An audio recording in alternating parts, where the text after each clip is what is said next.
네. 방심위에 제가 지난번에 심각한 가짜 뉴스 하나 신고했는데 그거 어떻게 됐습니까?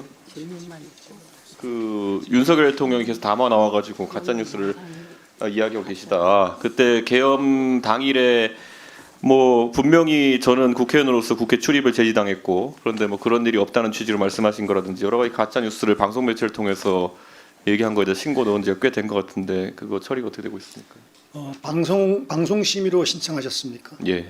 그러면 방송통신심의국장이 나와 있으니까. 예, 국장님 어떻게 되고 상세히 있습니까? 보십시오.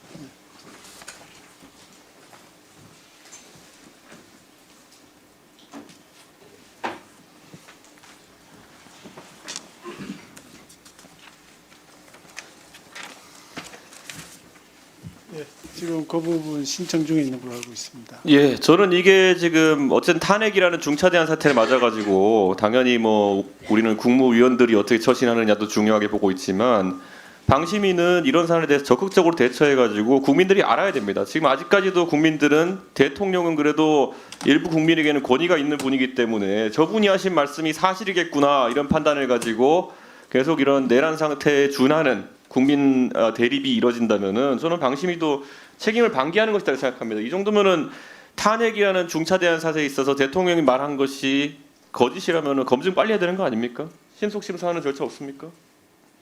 네, 그 부분들을 지금 위원 세 분이 검토 중에 있는 것으로 알고 있습니다. 아니 어떻게 방심위보다 언론에서 전부 다 팩트 체크해가지고 거짓인 건 물론이고 거기다 더 해가지고 더한 것들이 나오고 있는데 이런 심의 절차가 지속되면은 저는 계속 그 국가적 분열 상태가 지속된다 본다. 그래서 다시 이 자리에서 빨리 심의해가지고 결과를 내줄 것을 요청하겠습니다. 예. 김태규 대행님, 이거 제가 지난 국감할 때요, 10월달에 방통위랑 그다음에 과기부 쪽이 공통으로 물었던 것이 유튜브나 아니면 이런 온라인 매체상에서 가짜 뉴스 퍼뜨리는 거에 대해 가지고 이게 사실 뭐 일부 강경 보수 유튜브나 이런 곳들에서 계속 음모론들을 퍼뜨리는 것들에 대해서 그들이 수익 창출을 하게 놔두니까 그 음모론이 커지고 금전정복적으로 커지니까 또 그걸 믿는 사람도 늘어나고 퍼뜨리는 사람도 늘어나고 이래가지고 그런 수익 창출 목적의 가짜 뉴스 퍼뜨리는 거를 막을 방법을 좀 강구해달라 이렇게 말씀드렸는데 이게 구글이나 여러 곳이랑 소통을 좀 해달라 이런 주문이었는데 이번에 사실 저는 가장 놀랐던 것이 대통령께서 계엄을 하면서 그 근거가 되고 또 포고령에다 적힌 내용들을 보니까 참 국제적으로 부끄러운데 가짜 뉴스 보고 이런 계엄을 일으킨 것 같거든요. 그때 10월달에 지적했으면 이미 늦었긴 하지만은 지금이라도 이런 것에 대해 적극적인 대책이 필요한데 어떻게 일을 추진하고 계십니까? 지금 해외 플랫폼 사업자들에 대한 제재를 말씀 주시는 겁니다. 예, 맞습니다. 지금 그 협의라든지 이런 것도 이루어지고 있습니까? 현재로서는 뭐 추가적으로 협의가 이루어지고 있는 것은 없고요. 예. 뭐 해외 플랫폼과 관련해서 뭐 국내 대리인 제도 등등을 저희들이 고민하고 있는 것은 원래 기본 사업으로 하고 있는 거라서 그와 관련된 제도 개선은 아마 뭐 의원님들 중에서도 그 부분에 관심이 많고 또 노력하고 계신 분들이 있어서 사실은 해외 플랫폼들은 그런 부분들 저희들이 직접적으로 규제를 할 수 없는 그런 한계들 때문에 국내 대리인 제도에 대해서 저희들이 보완을 하려고 하는 것이니까요. 그러니까 저는 이게 우리가 표현의 자유도 보장해야 되지만은 예를 들어 지금 대통령께서 심취하셨다고 하는 그런 부정선거에 대한 얘기 같은 경우에는 이미 재판으로 그것도 형사 재판으로 160건 이상 다뤄져 가지고 전부 다 지금 이제 사실상 판단이 난 거 아니겠습니까? 그런데 그 상황에서 부정선거는 없었다 이렇게 돼 있는데 계속 의혹을 제기하고 또 사실과 다른 내용을 유포하면서 이게 사실상 내란 선동이 계속 이어지고 있다 이렇게 보는 시각도 존재합니다. 그렇다면 여기에 대해서는 방통위가 상당한 민감도를 가지고 해외 기관이나 해외 사업체라는 이런 곳들에 접촉을 해서 이런 거는 좀 협의해야 된다 이렇게 생각하는데 좀 신속하게 추진하실 의향이 있습니까? 해외 매체들하고 접촉하는 부분은 뭐 이전에 청소년 보호 예. 지정자 선정 예. 그런 것과 관련해서도 그게 뭐 비록 제재 금액이 크지 않지만 어떻게든 저희들이 그런 부분을 해결하려고 애를 썼고 해외 플랫폼 사업자들과의 접촉이나 그들과의 어떤 협조를 구하기 위한 노력은 지속적으로 해오고 있습니다. 실제로 구글이나 이런 곳은 가이드라인이 있어가지고요. 이런 가짜 뉴스 예를 들어 예전에 코로나 사태 때 코로나에 대한 가짜 의학 정보를 전파한다든지 아니면 전쟁 상황에 대해 가지고 일방의 프로파간다성 내용이라든지 이런 것들을 규약할 수 있게 돼 있어요. 근데 지금 사실상의 내란 상태에서 저는 어떤 선동이나 이런 것들에 대해 가지고는 좀 엄격한 심의 규정을 적용하도록 그렇게 요청하는 것도 저는 답이다 이렇게 생각합니다. 별 그리고 컨텐츠에 대해서는 뭐 저희들이 나서서 얘기하는 건 적절치 않은 것 같고요. 컨텐츠 사실 저는 구글- 방심위에서 뭐 예. 알아서 할 부분이 아닌가 싶기도 하고요. 그런데 저는 사실 구글 뭐 방송이면은 이럴 때마다 접촉할 때 민간기관이라고 주장하니까 저는 국가기관에 해당하는 방통위에서 그런 부분을 뭐 방심위에 대한 관리 감독 권한도 있지 않습니까? 좀 접근하는 것이 중요하다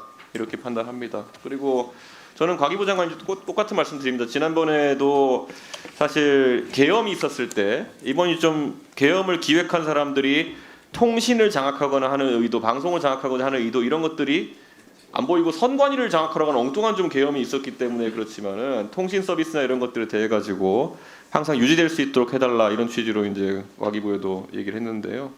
저는 이런 가짜 뉴스 사태에 대해서도 엄격하게 대응해 주시면 좋겠다 이런 생각입니다. 어떻게 과기부에서는 생각하십니까? 예, 뭐 인터넷이나 통신의 문제, 접속이 안 되는 문제 이런 문제는 우리 과기정통부가 신경 써서 그런 일이 없도록 노력을 하고 있고요. 또 실제로 지금 우려하시는 부분은 전시 상황이 올 때에 일정 부분 이 통신망을 확보하기 위해서 그렇게 할 수 있다 이런 내용입니다. 근데 지금은 망분리도 돼 있는 상황이고 충분히 이 분리가 돼 있는 상황이라서 굳이 어떤 그런 조치를 취하는 것이 전시에도 합당치 않다 이렇게 말씀드릴 수 있습니다.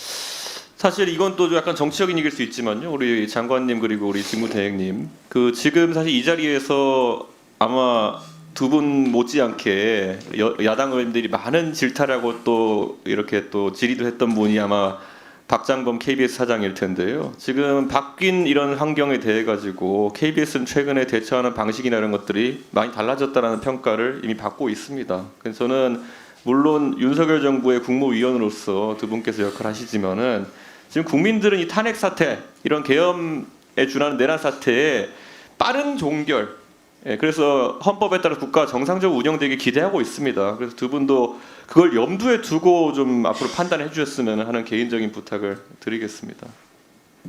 그렇게 해주시겠습니까? 네, 뭐 저도 정치 불안이 계속 지속되는 것은 국가와 국민을 위해서 전혀 바람직하지 않다 이 말씀드리고요. 또 여기 계신 의원님들께서도 한 마음으로 조금 해소하는 데 노력을 해주셨으면 고맙겠다 이 말씀드립니다. 혹시 김태규 부위원장님도 탄핵 부분은 사법적 판단 부분이라서 제가 관여하거나 언급하는 것 자체가 부적절하다고 생각을 하고요. 그리고 법관을 지내셨으니까 재판은 신속하게 진행되어 가지고 이렇게 판단이 나야 되는 거 아니겠습니까? 그런데 법관이시라면 재판을 지연하기 위해서 편법을 쓰는 그런 피의자나 아니면은 원고나 피고가 있다 그러면은 어떻게 대응하시겠습니까? 이거는 강하게 대응해야 되지 않겠습니까? 뭐 신속한 재판에 대해서는 제가 뭐 쭉 얘기를 해왔던 부분이긴 합니다. 그렇지만 재판이라는 것 자체는 기본적으로 사실관계에 대한 정확한 판단과 그리고 정확한 법리 적용이 필요한 부분이기 때문에 물리적으로 시간이 소요되는 부분이 있을 수밖에 없습니다. 재판의 신속성 못지않게 재판의 공정성 역시도 중요한 것이기 때문에 그러한 점이 함께 우려돼서 재판 뭐 거소가 명확한 사람이 서류를 안 받으려고 한다 이런 거 비판 대상 아니겠습니까?